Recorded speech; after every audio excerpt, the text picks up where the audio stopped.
దయచేసి దేవుని పనిలో ఉండండి. అనేక మందిని కాపాడండి, దేవుని వైపు తిప్పండి.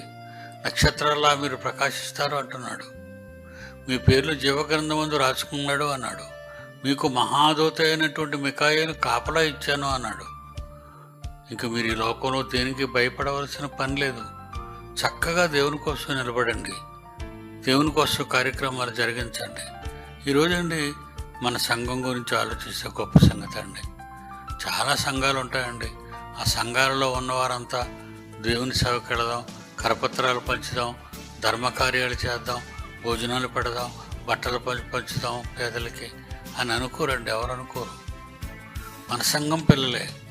మొత్తం భారతదేశంలో మన వాళ్ళు ఎక్కడెక్కడైతే ఉన్నారు, వాళ్ళ పల్లెటూరు అయితే పల్లెటూరులో పంచుతున్నారు, అది పట్టణం అయితే పట్టణంలో పంచుతున్నారు.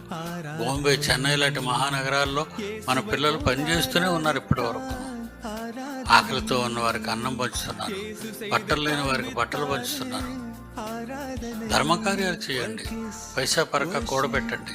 అనవసరమైన అలంకరణ కోసం వాడుకోకండి. అనవసరమైన వస్తువులు కొనుక్కొని, లేదంటే ఏదో వాడుక వస్తువులు కొనుక్కొని ఏదో సరదాగా ఉందాం అనుకోకండి. వాటి వల్ల మీకు కలిగేది ఏమీ లేదు.